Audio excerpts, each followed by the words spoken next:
हाँ जी, कल हम डिस्कस कर रहे थे सेंटर ऑफ मास। कौन से ऑब्जेक्ट का कर लिया हमने? हाफ रिंग का। बताएं कितना आया था YCM? 2। Very good. फिर हमने किया था सेमी सर्कुलर डिस्क। इसका YCM कितना आया था? 3 पाई।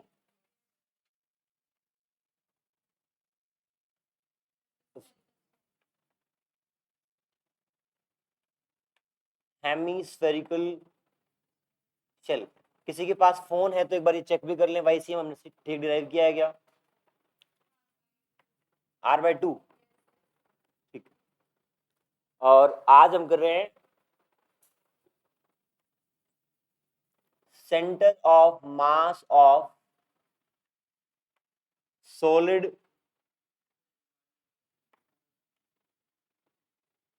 हेमीस्फीयर। हमें centre of mass solid hemisphere का करना है।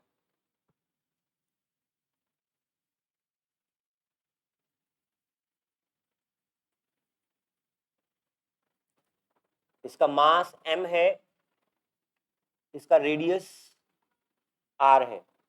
जनरली जब भी हम सेंटर ऑफ मास निकालते हैं तो क्या करते हैं, उसको हम छोटे छोटे पार्ट्स में डिवाइड करते हैं। यहाँ पे इसको किस चीज में डिवाइड करें कि आपका हेमिस्फीयर बन जाए? अगर मैं फॉर एग्जांपल आपने वो देखा हो, घर पे कई बार पिंग पोंग बॉल बनाते हैं हम, कंचा के ऊपर एक वो बलून चढ़ाते हैं, एक एक लेयर, है ना। एक एक लेयर लगाने से आपकी वो उसकी जो वॉल्यूम है बढ़ जाती है। तो सिमिलरली अगर आपका एक ये है हेमिस्फेरिकल शेल है, उसमें आप अगर एक एक लेयर उसकी ओवरलैप कराएं तो आपका ईट बन सकता है। मेरा कहने का मतलब है एक r डिस्टेंस पे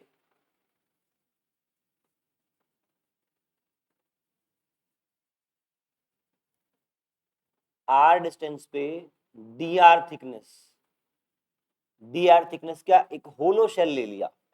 ध्यान रखना है होलो शेल है, क्योंकि ये पूरा सॉलिड है। तो आपका एक होलो शेल, एक परत के ऊपर एक परत एक परत ऐसे करके चढ़ाएंगे तो बात बन जाएगी। अब इस सिंगल होलो शेल का, हेमिस्फेरिकल होलो शेल का हमने निकाल रखा है R/2। अब आप इस सारे का मास m है, तो इस हेमिस्फेरिकल छोटे वाले शेल का मास निकालें, dm कितना होगा। सब लोग करेंगे क्या? इस छोटे वाले शेल का मास कितना होगा?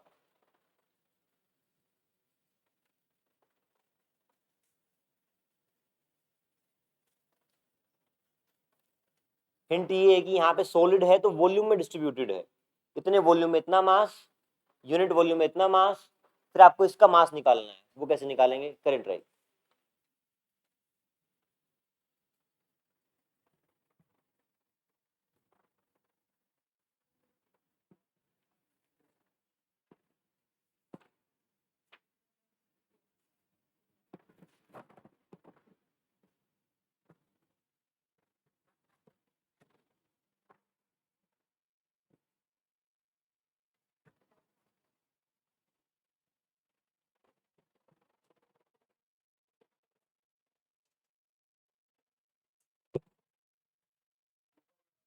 हाँ जी, 2πr²। हाँ, नहीं देखो आप, इसका वॉल्यूम कितना होगा छोटे वाले का, देखते हैं एक बार। तो पूरे का वॉल्यूम कितना होगा? आपका पूरे स्फीयर का होता है 4/3πr³। तो ये आधा है, तो क्या 2/3πr³ होगा volume of this hemisphere is m। Unit mass का, यूनिट वॉल्यूम का मास m/2/3πr³। अब हमें निकालना है इस छोटी वाली पट्टी का मास, इसका वॉल्यूम निकालना पड़ेगा। आप ही बताएं, इसका मैं एरिया बात करूं तो इसका एरिया हो जाएगा, पूरे स्फीयर का सरफेस एरिया होता है 4πr², ये आधा सरफेस है, तो इसका एरिया तो हो गया 2πr²। ठीक है। अब आप क्या करें, इस सारे को ओपन करके फ्लैट कर लें, आपका एरिया कितना हो गया 2πr², हाइट कितनी हो गई dr, तो dv जो वॉल्यूम हो जाएगी dv हो जाएगी 2πr² इंटू dr। बताएं होगी क्या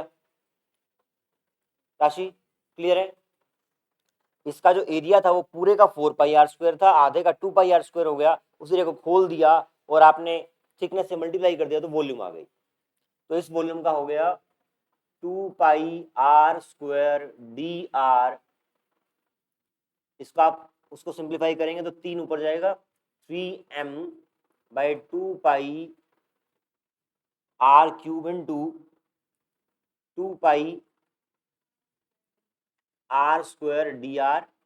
यहां से आपका 2π कटेगा, ये जो पार्ट आ गया ये आपका dm आ गया है, mass of this small element, dm is given as 3m r³ r² dr। ये आपका मास निकल के आ गया, mass of this small element. इसका सेंटर ऑफ मास कहां लाई करेगा छोटे वाले शेल का, छोटे वाले शेल का मास निकाल लिया आपने, इसका सेंटर ऑफ मास कहां लाई करेगा? हाँ जी बेटा, हाँ हाँ इसका वही सी मतलब छोटे वाले का डेफिनेटली इसका जो सेंटर ऑफ मास रहेगा वो इस एक्सिस पे लाई करेगा कहीं तो r/2। अभी निकाला ना हमने लास्ट केस में निकाला कि हेमिस्फेरिकल शेल का आपका होलो शेल का क्या होता है r/2 पे होता है, तो यहाँ पे आपका स्मॉल r यूज होगा क्योंकि इसका रेडियस स्मॉल r है, तो y is equals to y in this case is r/2। ये रब कर देते हैं, ये सारे फाइनल रिजल्ट भी आपको याद होने चाहिए, डेरिवेशन भी और फाइनल रिजल्ट भी।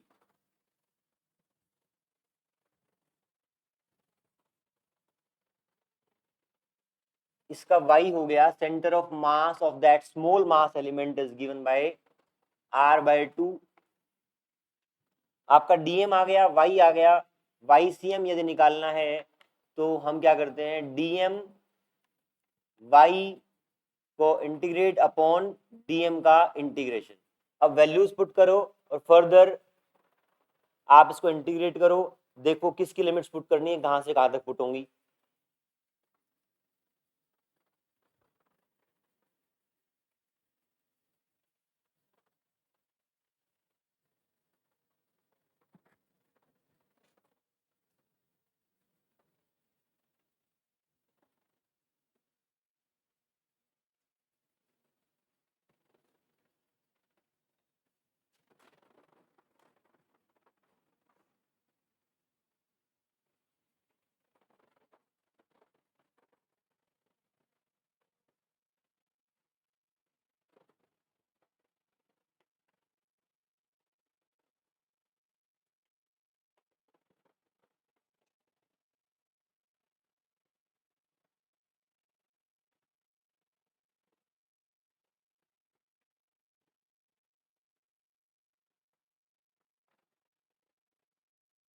ट्राई करें आप पहले,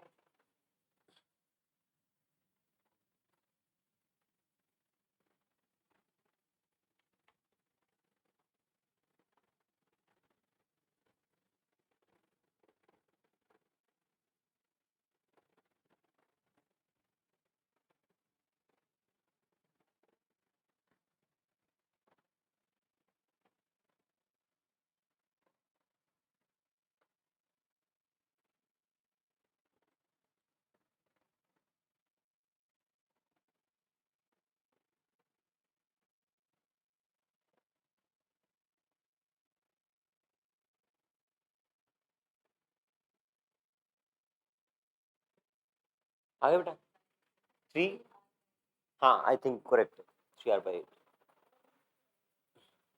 आपको सिंपली मास dm पुट करना है, y पुट करना है, आप चेक कर लें एक बार, देखें ये आपका क्या है dm है, ये y है r/2, 3mr³ कांस्टेंट है बाहर आ जाएगा, 2 भी कांस्टेंट है अंदर बच जाएगा r³ dr। नीचे सारा मास आपका जो dm का इंटीग्रेशन है वो m हो जाएगा, वो m को m कैंसिल करेगा, आपका बच गया ये।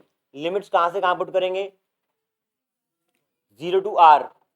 क्यों, क्योंकि आपका छोटे से छोटा जो शेल रहेगा वो बिल्कुल पॉइंट रहेगा, फिर बढ़ता बढ़ता इस साइज का हो जाएगा, तो r की लिमिट 0 टू कैपिटल R होगी, ये कैपिटल R हो गई। इसको आप इंटीग्रेट कर लें, r की पावर 3 है तो r की पावर 4/4 हो जाएगा, 3/2r³ और वो r की पावर 4/4, 0 टू r।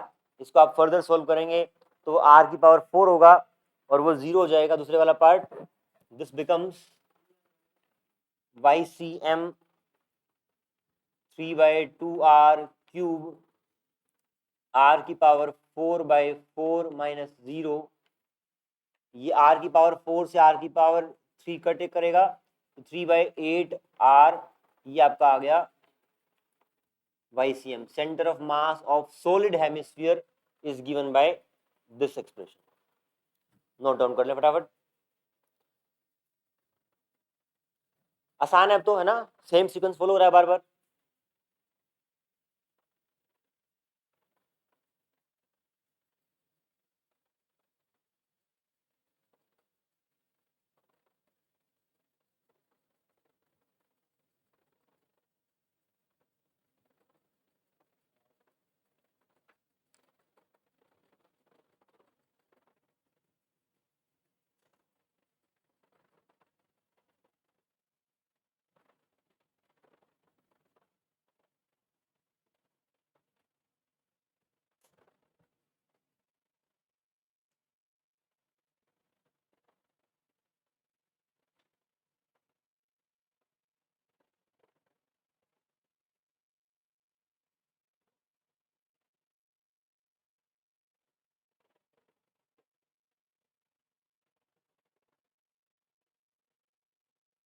डन।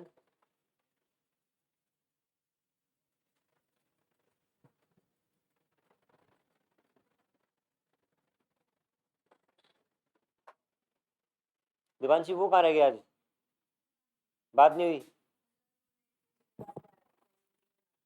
अच्छा,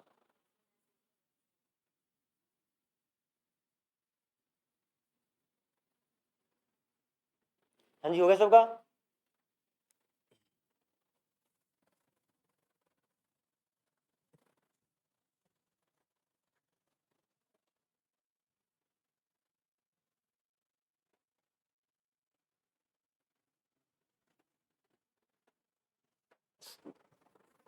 सारे सब्जेक्ट्स में सबसे आसान और सबसे इंटरेस्टिंग आपका सब्जेक्ट कौन सा है?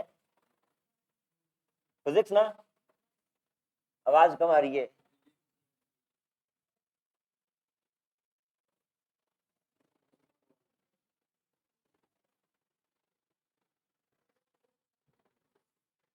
फिजिक्स ही है, बस आपको देखने की नजर चाहिए एक छोटी सी। ठीक है, नेक्स्ट करते हैं। एक सवाल है सेंटर ऑफ मास के ऊपर ही बेस्ड, लिखिए आप सवाल।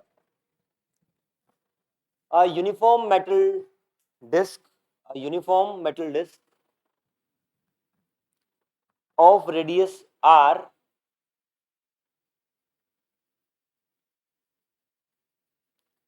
and out of it a disc of diameter r/2, a disc of diameter r/2 is cut off from the end, full stop, बताऊंगा, is cut off from the end, the center of mass of the remaining part will be dash, center of mass of the remaining part will be dash। देख ले सवाल क्या है।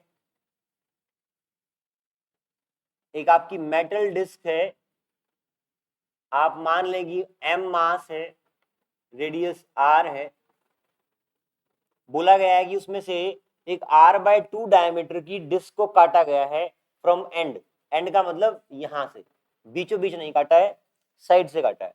तो अगर diameter r/2 है तो क्या ये डायमीटर हो जाएगा उसका? हाँ जी, क्या कह रहे हैं, दोबारा बता रहा हूं। सवाल है आपका, a uniform metal disc of radius r and out of it a disc of diameter r by 2 is cut from the end. r by 2 diameter की, ये डिस्टेंस कितना है r, r by 2 कितना हो जाएगा, ये इतने डायमीटर की एक डिस्क को कट किया है, तो इसका रेडियस कितना होगा, r by 4 रहेगा। ये वाली डिस्क कट करके बाहर निकाल दी, तो जो बचा हुआ पार्ट है उसका, अगर जब ये डिस्क थी यहाँ पे तब आपका सेंटर ऑफ मास यहाँ था, अब सेंटर ऑफ मास किस साइड जाएगा, उस साइड खिसकेगा, क्योंकि हैवियर मास की तरफ होता है, वो पार्ट निकल गया तो आपका हैवियर मास इस साइड हो गया, आपका सेंटर ऑफ मास इस साइड खिसकेगा, तो कितना खिसका वही निकालना है।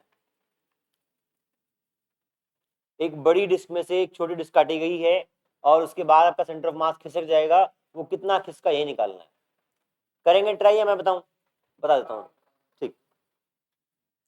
ये देखें, सबसे पहले तो आप मुझे बताएं, अगर सारे का मास m है तो इस छोटे वाले का मास कितना होगा, ये तो निकाल सकते हैं आप।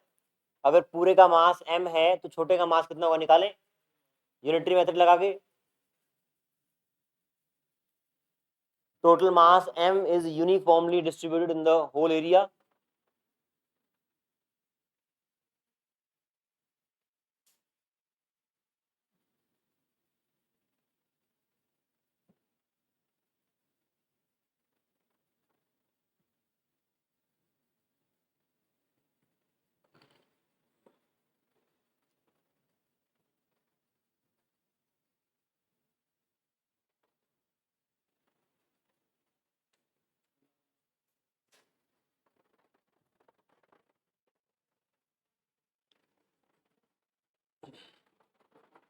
बात करें आपकी पूरा एरिया है पाई आर स्क्वायर, उसका मास होगा m, यूनिट एरिया का मास कितना होगा m by pi r square, और जो एरिया इसका है वो कितना है पाई r बाय 4 का होल स्क्वायर, तो ये हो जाएगा m by pi r square.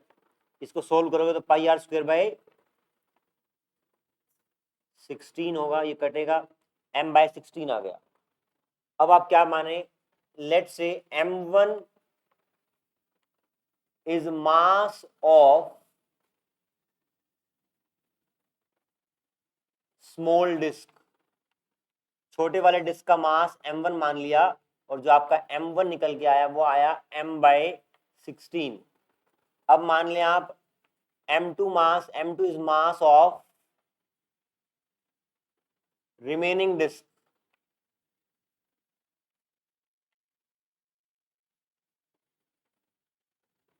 तो m2 कितना हो जाएगा आपका, टोटल m था उसका m बाय 16 है, तो इसका 15 m बाय, ठीक है। अब ये मान लो जो बचा हुआ पार्ट था उसका सेंटर ऑफ मास यहां से ओरिजिन से x डिस्टेंस पे है, और जो ये डिस्क काटी है इसका सेंटर ऑफ मास यहां लाई करेगा, यहां लाई करेगा, और दोनों का कंबाइंड सेंटर ऑफ मास यहां लाई करेगा। बहुत ध्यान से देखना आप एक बार, ये ओरिजिन है। अब क्या कर रहे हैं हम, इनको दोनों को अलग अलग मास मान रहे हैं, एक को m1 एक को m2। m1 m2 का सेंटर ऑफ मास अलग अलग जगह लोकेटेड है, दोनों को अगर कंबाइन कर देंगे वापस काटने के बाद तो सेंटर ऑफ मास ओरिजिन पे आ जाएगा। तो ये आपका सेंटर ऑफ मास है कंबाइंड सिस्टम का ओरिजिन पे। Centre of mass of m1 will be at this distance, this is 3r by 4। जो m1 है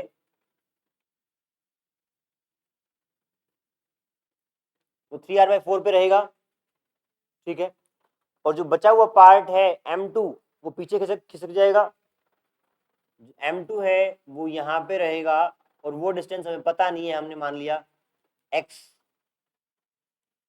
क्या टू पार्टिकल सिस्टम की तरह ट्रीट कर सकते हैं, कर सकते हैं। टू पार्टिकल सिस्टम में m1 r1 equal to m2 r2 होता है, लगाएं आंसर निकालें। जो पार्ट कट किया है उसको वापस जोड़ दिया तो सेंटर ऑफ मास वहीं पे आ जाएगा, वहां से आप एक्स निकाल सकते हैं।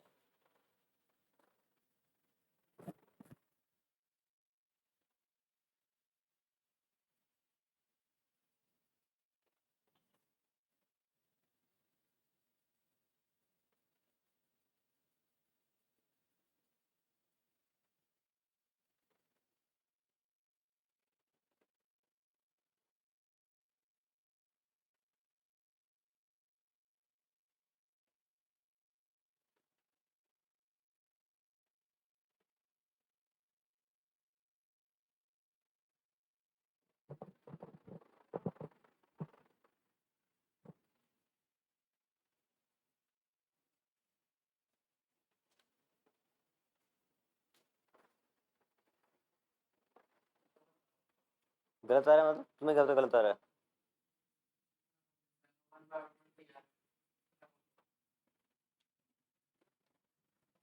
M1 R1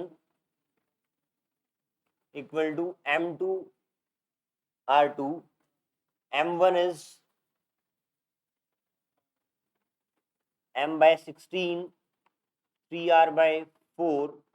M2 is 15 M/16 into X, 16 गया, M गया,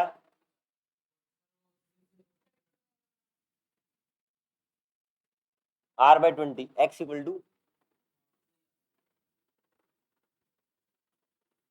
ये आपका सेंटर ऑफ मास आ जाएगा रिमेनिंग बॉडी का। आसान है। अब तो ऐसे जब भी आपका अलग अलग वैरायटी में आ सकता है कि आपने यहां से कट कर दिया, एक स्फीयर में से कट कर दिया, आपको लॉजिक सेम अप्लाई करना है। ठीक है, मास का पार्ट निकाल लेना है पहले, फिर आपका कितना इस साइड शिफ्ट हुआ उसको एक्स मान लेना है, फिर आगे फर्दर सोल्व कर देना है।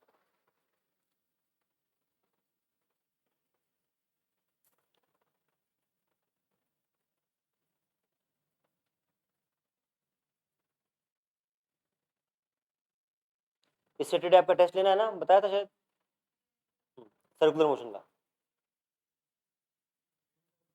हाँ, सेम टाइम, क्लास टाइम पे। शाम को रिवीजन क्लास रहेगी सैटरडे को।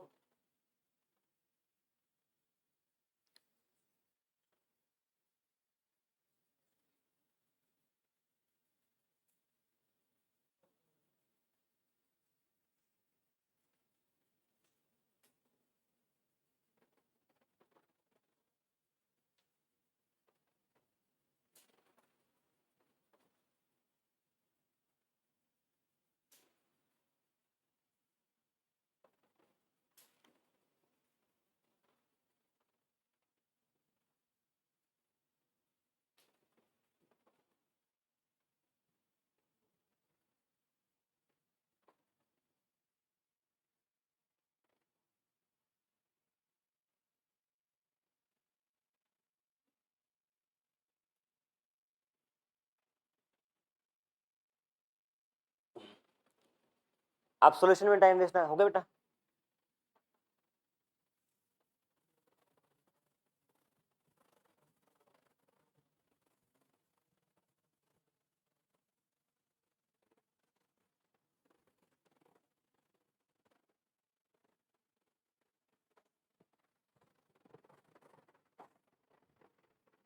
सवाल लिखें।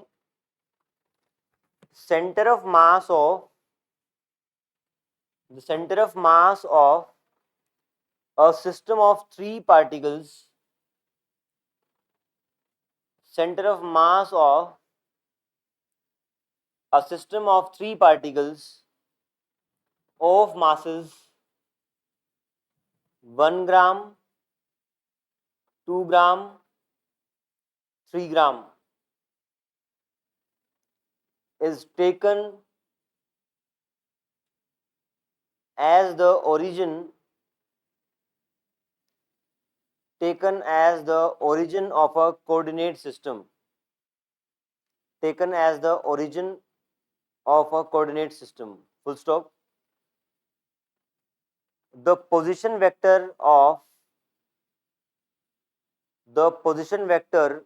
of a fourth particle of mass 4 gram,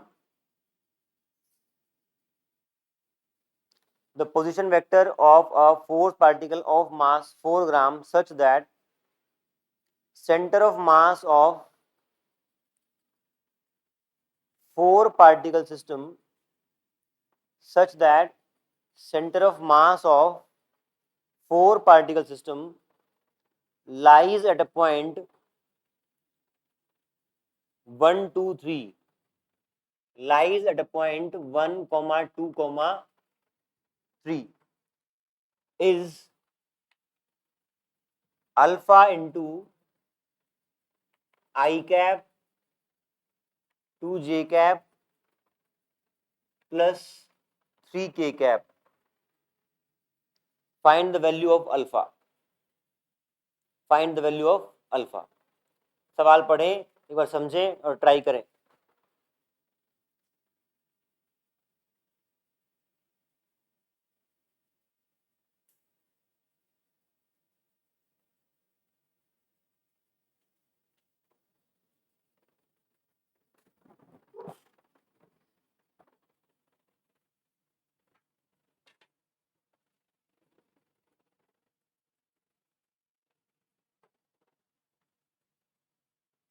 सवाल ये बोल रहा है कि M1 M2 नहीं 5/2 है. देखिए आप पहले थ्री मासेस का सिस्टम है, उन तीनों का सेंटर ऑफ मास ओरिजिन पे है, तीनों का. उसके बाद बोल रहा है कि चौथा पार्टिकल आ गया जिसका पोजीशन वेक्टर तो ये है, कहीं तो मान लो यहां है R4, और उस चौथे के आने के कारण जो सेंटर ऑफ मास है वो ओरिजिन के बजाय 1 2 3 पे शिफ्ट हो गया. सवाल समझ गए? अब निकालना है आपको अल्फा की वैल्यू.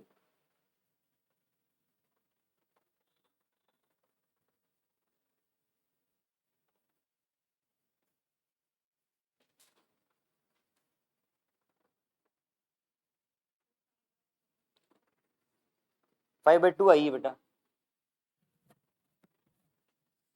इसका मतलब अप्रोच आपने ठीक लगाई है शायद. कैसे हैं?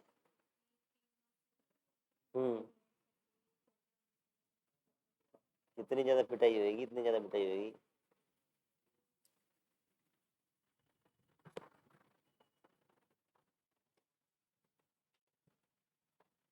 सबसे पहले आप तीनों मासेस का मान लो कि ये R1 पे है, ये R2 पे है और ये R3 पे है. अगर तीनों का सेंटर ऑफ मास निकालना है, चौथा पार्टिकल अभी नहीं आया, तो सेंटर ऑफ मास कहाँ होगा? ओरिजिन पे. तो M1 R1 plus M2 R2 plus M3 R3 by total mass, और वो इस साइड जाएगा, जीरो हो जाएगा. तो क्या इन तीनों का सम जीरो होगा? मतलब ये जो आपका दे रखा है ना, जीरो होगा. ये आपकी क्वेश्चन नंबर 1 हो गई. ठीक है. अब यदि आपको चौथा पार्टिकल ऐड करना है और चौथे पार्टिकल का सेंटर ऑफ मास यहाँ पे है, तो जो RCM हो जाएगा वो हो जाएगा I cap 2J cap 3K cap. ठीक बात है. अब साथ में आप देखें यहाँ पे M1 R1 M2 R2 M3 R3. अब आपका फोर्थ पार्टिकल आ चुका है upon M1 plus M2 plus M3 plus M4. और आपको पता है ये वाला टर्म क्या है? जीरो है. और R4 आपका गिवन है, ऐसा टर्म आपका R4 का है. तो आप वहां पे पुट करें. अब M4 एक बार वैल्यू पुट कर लो. M4 कितना है? 4 ग्राम ना. अब देखो यहाँ जनरली हम मासेस को या किसी भी चीज को ऐसा यूनिट में कन्वर्ट करते हैं. यहाँ पे ग्राम को किलोग्राम में कन्वर्ट करने की जरूरत नहीं है. बताओ क्यों? हाँ सेम है, कट जाएगा. इसका जो ग्राम है नीचे वाले ग्राम से कटेगा, तो कन्वर्ट करने की जरूरत नहीं है यहाँ पे, तो आप सिंपली लिखो 4 और नीचे 1 2 3 और 4, 10 हो गया। 10 ये क्या आ गया, M4 by this into R4। R4 क्या है, अल्फा इंटू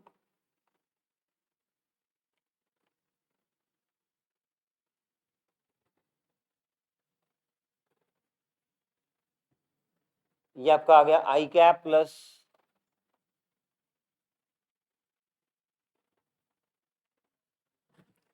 दोनों वेक्टर सेम होने चाहिए क्योंकि इक्वलिटी का साइन है।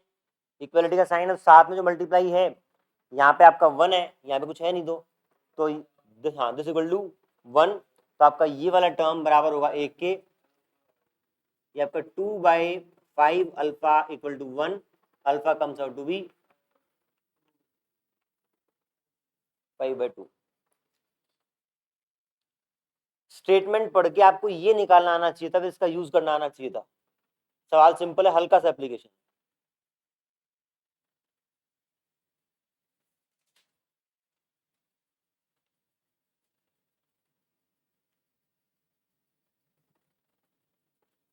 डन।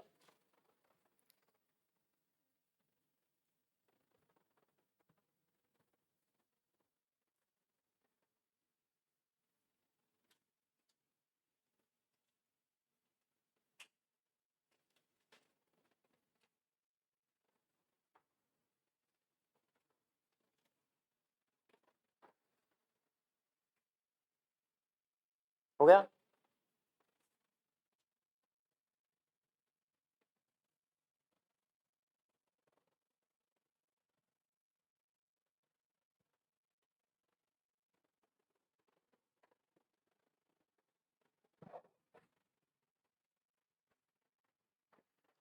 हाँ जी, अगला सवाल लिखें। A person of mass m is standing on one end of a plank. A person of mass small m is standing on one end of the plank of mass capital M and length capital L. A person of mass m is standing on one end of a plank of mass capital M and length capital L floating in water. The person moves from one end to another and stops. Displacement of the plank is dash. Displacement of plank is dash. क्या सवाल है?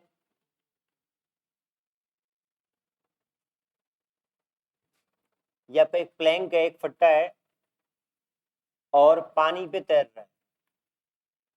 इसका मास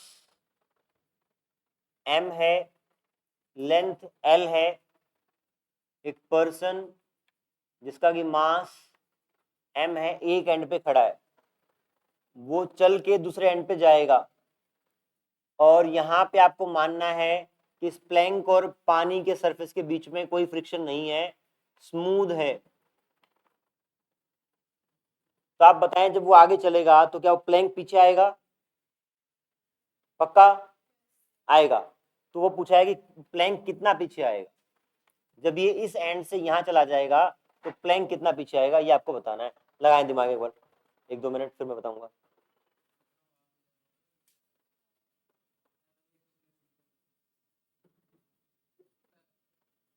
वो force होता है। आपकी बात जो है ना, आप जब स्टेटमेंट को यूज करें तो एग्जैक्ट स्टेटमेंट यूज करें, जितना फोर्स वो लगाएगा उतना ही वो लगाएगा। बात सही है, पर उसने डिस्प्लेसमेंट पूछा है।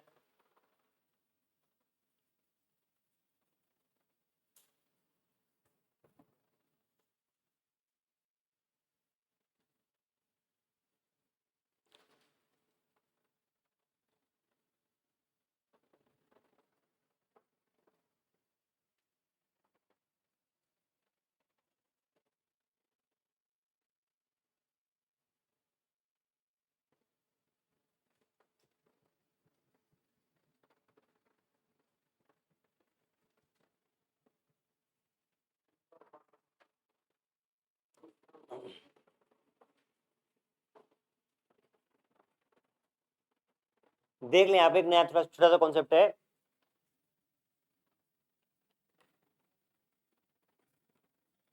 Conservation of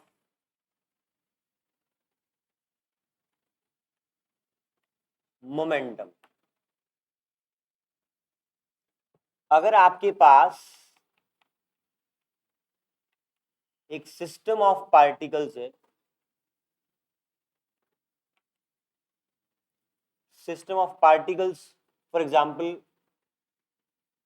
m1 m2 m3, इन तीनों को आपने एक सिस्टम मान लिया। If on this system of particles if f external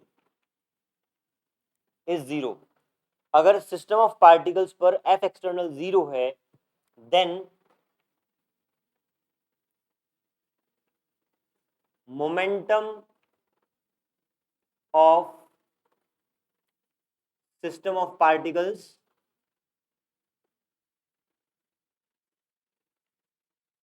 will not change। हालांकि इसमें कोई नई बात नहीं है, हमने पहले कर रखा है क्या, जब भी किसी, हमने ये बात की थी, किसी ऑब्जेक्ट के ऊपर एफ एक्सटर्नल जीरो है तो उसका मोमेंटम चेंज नहीं होगा। यहाँ पे एक सिंगल ऑब्जेक्ट की जगह हमने सिस्टम ऑफ पार्टिकल्स को मान लिया है कि अगर सिस्टम ऑफ पार्टिकल्स है, कंबाइंड उनको मैं कंसिडर कर रहा हूँ, तो कंबाइंड के ऊपर बाहर से एफ एक्सटर्नल जीरो है, तो उनका कंबाइंड जो मोमेंटम है वो चेंज नहीं होगा। हो सकता है इंडिविजुअली चेंज हो जाए, but combined will not change. अब एक बात बताएं, क्या ये वाली चीज यहां पे लगा सकते हैं क्या? यहां पे मैं सिस्टम मान रहा हूं इस प्लैंक को और इस मास को, इस मैन को, ये मेरा सिस्टम है। इस सिस्टम के ऊपर एक्सटर्नल फोर्स है क्या? है तो कितना है? इसके ऊपर बाहर से एक mg लग सकता है और वोटर का नॉर्मल लग सकता है, दोनों मिलकर जीरो हो गए, तो net external force is not there. जब वो चलना शुरू करेगा तो यहाँ पे फ्रिक्शन है नहीं, तो फ्रिक्शन भी नहीं है, तो net external force on system of particles is zero, तो मोमेंटम चेंज नहीं होगा। आप चलने से पहले बताएं मोमेंटम था क्या? चलने से पहले आपका मोमेंटम नहीं था, दोनों रेस्ट पे थे, उसके बाद मोमेंटम आया, ये आगे मूव करेगा, प्लैंक पीछे जाएगा, दोनों का मोमेंटम है, but net momentum will be zero. ये पार्टिकल सेट जाएगा, जो मैन है, प्लैंक पीछे आएगा, but net momentum will be zero. इस केस में आप ये बोल सकते हैं क्या कि सेंटर ऑफ मास वहीं पे रहेगा, क्योंकि दोनों बॉडीज को मैं मिला के एक जगह मान सकता हूं, सारे का सारा मास, और उस मास पे अगर बाहर से कोई फोर्स नहीं लग रहा है तो मोमेंटम चेंज नहीं होगा। यहां पे मोमेंटम शुरू में जीरो था, तो बाद में मोमेंटम जीरो रहना है, तो पोजीशन चेंज नहीं होगी। In this particular case position will not change. तो पहले आप ये सीक्वेंस लिखें, if on a system of particles, बाद में आप फ्लो चार्ट बना लेना, पहले लैंग्वेज लिख लें। If on a system of particles F external is zero,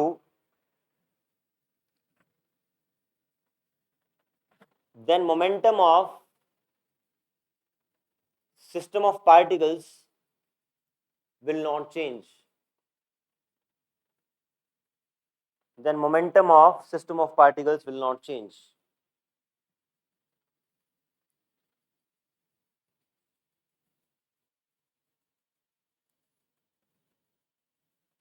इसी में एक लाइन छोड़ के लिखें,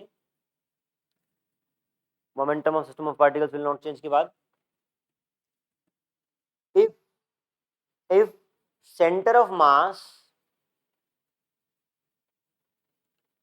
of particles of system of particles, if center of mass of system of particles is at rest,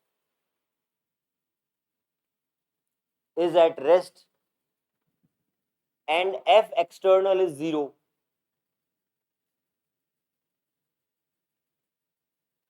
then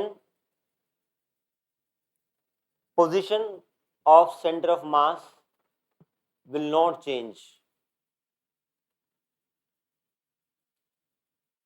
Then position of center of mass will not change, comma, even when even when position of particles, even when position of individual particles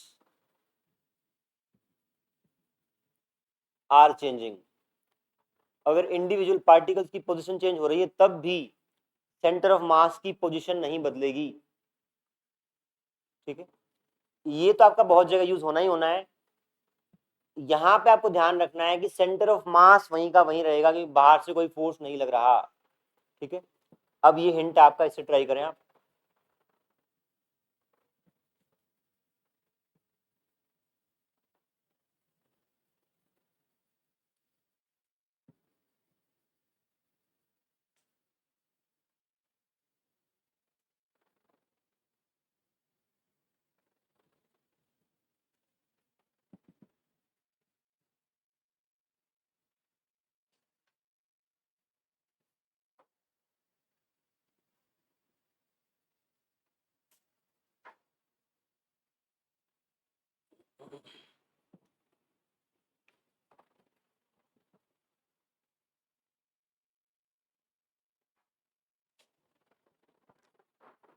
देखिए भाई एक बार इसको समझने से पहले हम एक simple example ले रहे हैं। लेट से एक m1 मास है, यहां आपका सेंटर ऑफ मास है, ये x1 है,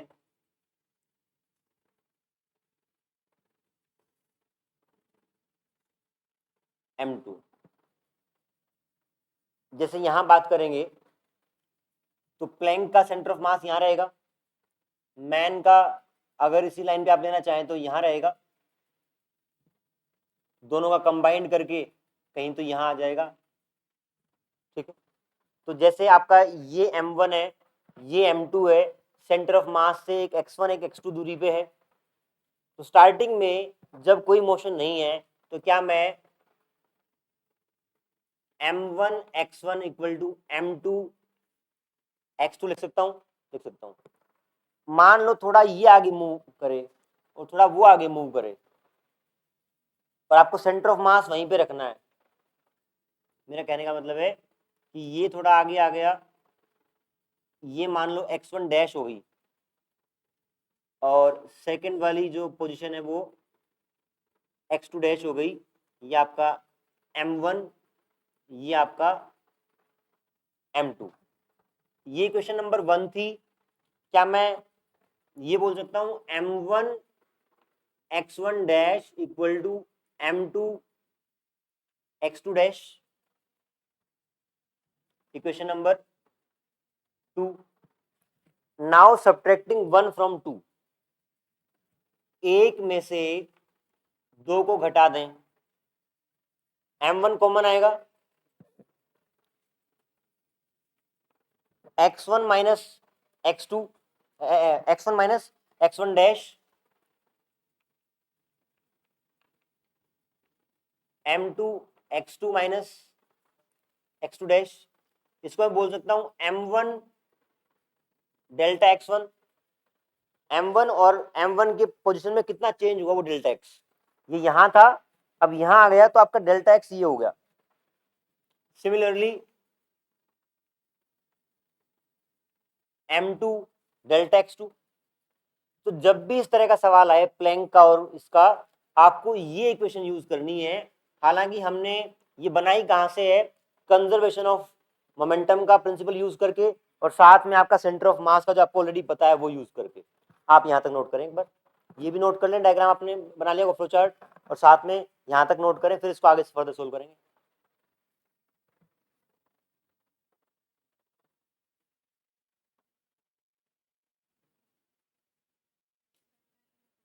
कितना हो गया? 7 बज गए? बस 2 मिनट दो, फिर मैं आपको, नहीं तो ये छूट जाएगा बीच में।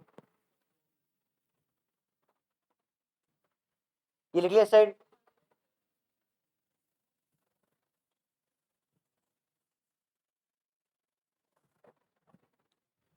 अब यहां पे आपको पता है प्लैंक उस साइड जाना है, तो मान लें प्लैंक का मूवमेंट इस साइड x है, प्लैंक का मूवमेंट है।